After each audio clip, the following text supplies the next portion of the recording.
In the previous episode of this mini-series, we uncovered how the Buffalo shooting was a planned and organized mass shooting, using an operative so-called white supremacist to go and shoot innocent civilians at a supermarket, in order for the elite of the United States to pass injustice gun control laws. In this second episode, we're gonna unravel how the Uvalde shooting in Texas was staged using real crisis actors, and how both the Buffalo and Uvalde shootings are being used to strip away our Second Amendment.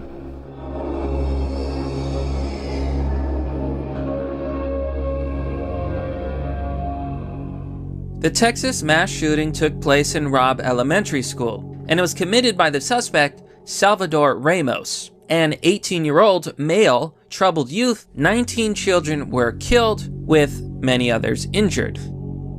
And I'm gonna ask you one question, people, since they have the 21 dead right there, 21 killed. Remember, people, when I did the video, the last video I did on it, it was 15 people dead for your number 6.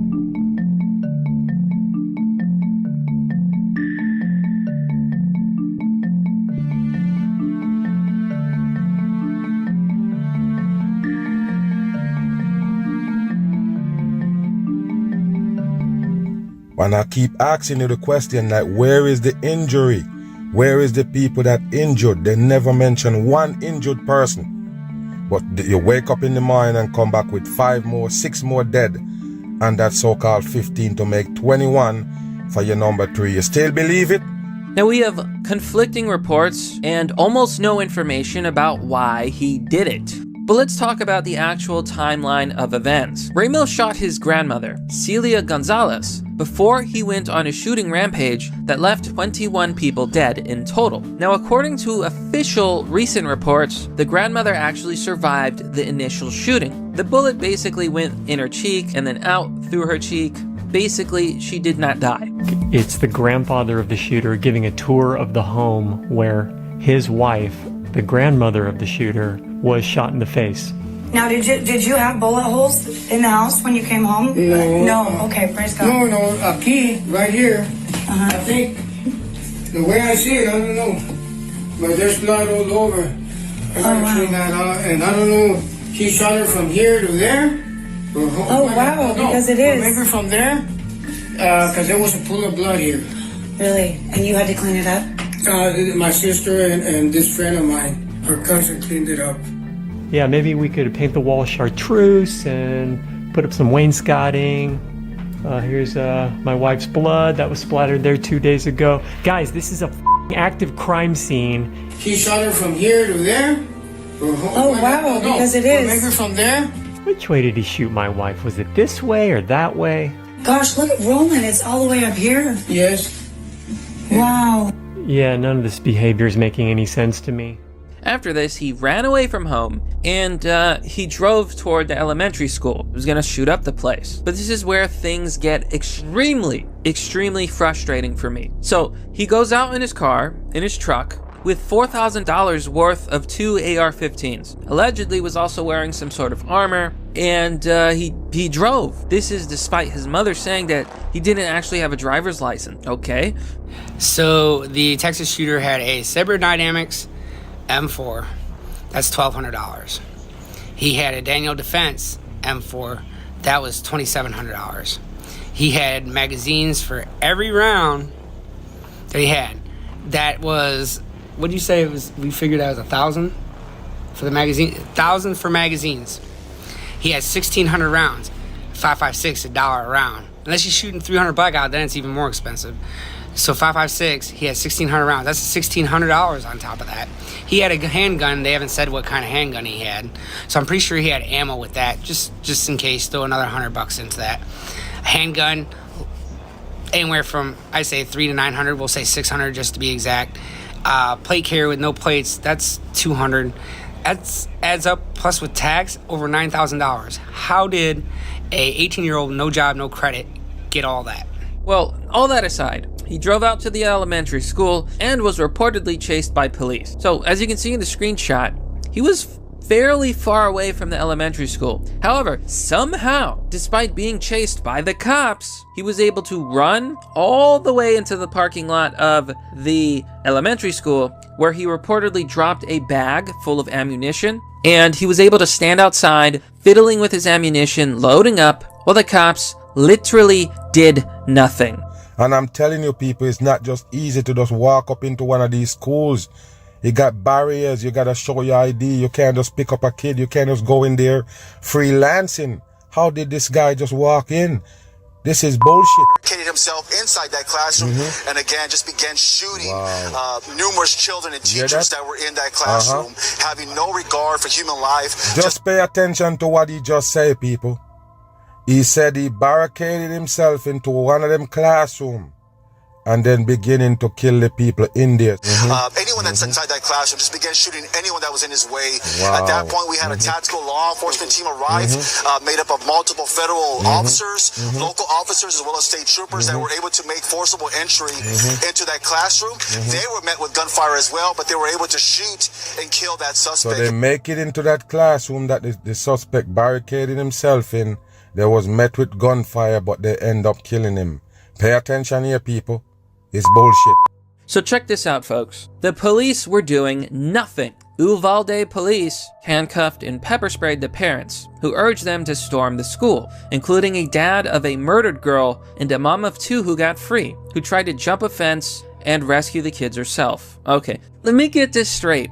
According to the reports, not only did cops allow Ramos to get in the school and shoot little children, not only did they wait an hour, not only did they tackle and tase parents, some cops actually ran into the school to save their own kids, while the parents were literally pepper sprayed and not allowed to save their own kids. It should be understood that cops naturally react and go to rescue someone in danger despite having to lose their lives in the process. What happened in the Uvalde shooting was not done by accident or from poor procedure. Instead, what we saw were cops being told not to enter the school to stop the shooter and to not allow any ordinary parent to go inside the school. Now, why would they be given orders to not stop the shooter in the first place?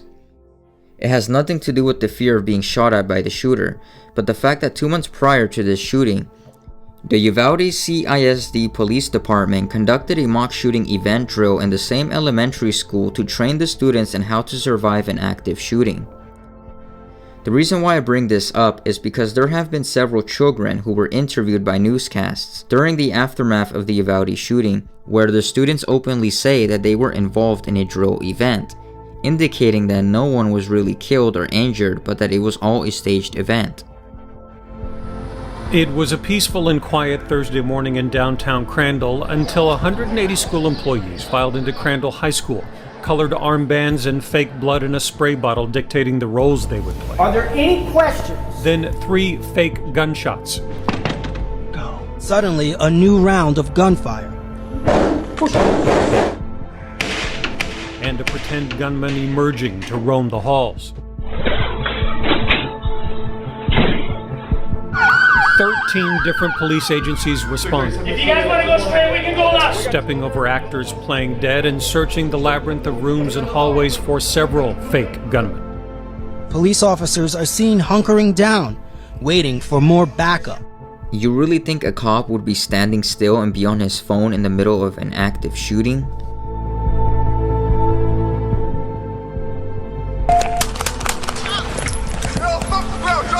Drop the gun! Get on the ground! Drop the gun! Drop it! Drop the gun! He's in this classroom right here on the right. He's going in there. Take cover, guys. After taking cover outside, Sergeant Coronado gives his first update on the situation to responding officers. Okay, guys.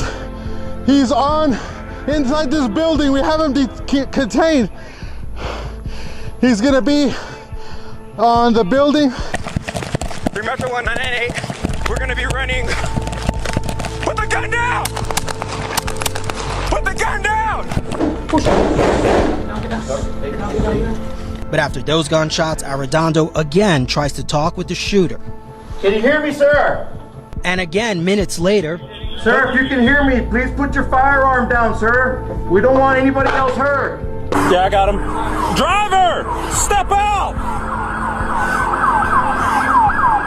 Keep your hands up!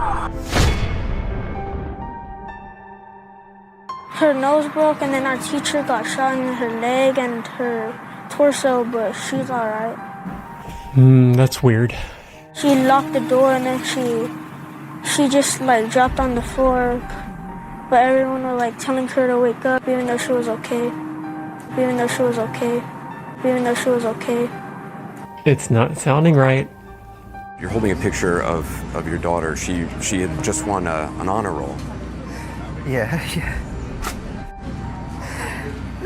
She was just trying to do the right thing. I did speak with a father of a 9-year-old girl who was still waiting for news on her condition. This was her today. She received the AB honor roll from school today when they were giving out the awards. Alfred Garza says this picture of his daughter, Amy Jo, captures her perfectly, always smiling.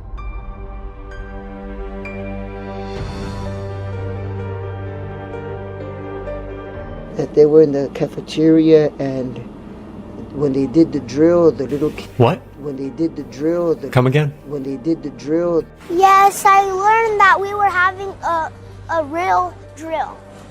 Because we've practiced a lot, and I think we were safe because we practiced.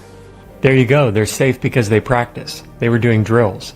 We know that drills have ramped up since Sandy Hook. These kids have been bathed in drills, so they are conditioned and prepared for the stage shooting. So ask yourself, are you seeing any kind of genuine terror in their eyes as they recount these experiences? I don't. Charismatic. She was loving. She was brave, courageous, intelligent.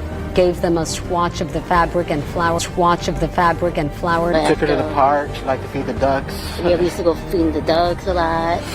My friend's babies, he's just very good with babies. It makes me laugh because, I mean, I love music and I listen to music all the time, but every time we pulled up to that school and they're about to open their door, she makes sure to turn it down all the way. I'm gonna wait all I can, you know. I'm concerned. I'm just confused and worried. I'm trying to find out where my baby's at. Find out where my baby's at. Find out where my baby's at. If he's concerned, why is he smiling? And that is there that we met two of the grieving parents, Ryan and Jessica Ramirez. Their 10-year-old daughter, Alethea. She was one of the 19 children that were killed the day before. Alethea.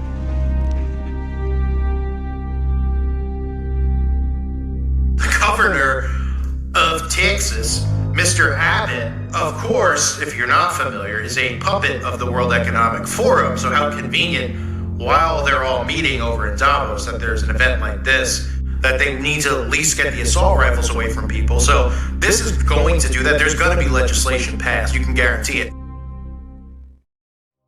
Some additional things I found concerning the Uvalde incident includes a video from BitChute that claims to show a Masonic emblem behind a black truck. The video was apparently aired by the Washington Post, and it's clear that the footage was taken in Uvalde, Texas, as shown by the officers' uniforms and what appears to be an ongoing investigation. However, I have not been able to find the original source of this video. It's clear that the footage comes from the Washington Post, but none of the top news articles show such a video. That being said, it's important to note that Uvalde, Texas, especially the area around Robb Elementary School, is surrounded by numerous Masonic lodges, so it's not an obscure idea to believe that the Freemasons might have had a direct involvement with organizing the event.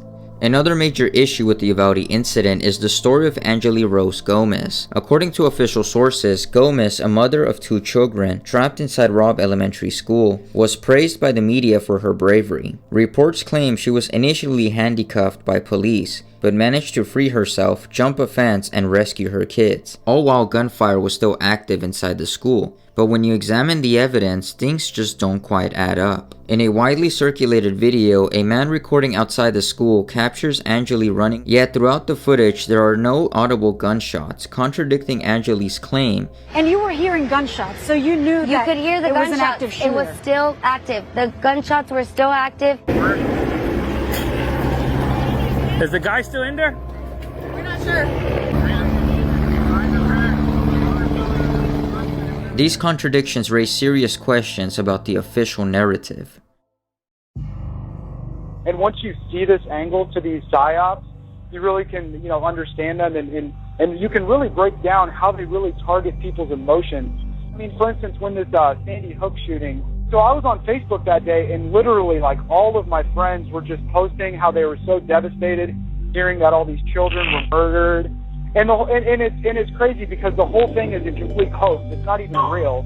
I don't think anybody died. I think it's all basically actors, and it was all just a media manufactured event. I don't know if the people hosting the show have seen the videos, but I mean, you got to see the video of the father, Robbie Parker. He's laughing. Yeah. He's literally laughing and joking before he goes into his character to do his interview. And they're getting ready to to come to the microphone, so we'll listen up.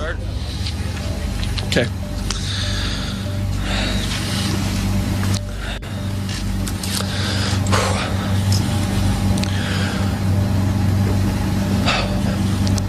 So my name's Robbie Parker. My family is one of the families that lost a child yesterday in the Sandy Hook Elementary School shootings here in Connecticut. And agencies wanting to know. President Obama repealed this in 2012. This act allowed the American government to use propaganda on its own American citizens. This allows the government to go to the corporate entities that control all major media, including newspapers as well as magazines, to create any scenario, even an outright and total lie, without any liability, any responsibility, and not being able to be traced back to the government, that they are responsible for the false media being placed out there. Propaganda. Nothing what you are being told is the truth. I've also asked the school board to make a part of every day some kind of anti-violence, anti-gun message. Every day, every school, at every level. One thing that I think is clear with young people and with adults as well is that we just have to be repetitive about this. It's not enough to simply have a catchy ad on a Monday and then only do it every Monday. We need to do this every day of the week and just really brainwash people into thinking about guns in a vastly different way. In the third final episode of this mini-series, I will show how the 4th of July shooting in Highland Park, Illinois was another false flag used against the American people in order to continue the elite's gun control agenda. At the same time, I will show the consequences of removing the right to bear arms by using Australia as an example.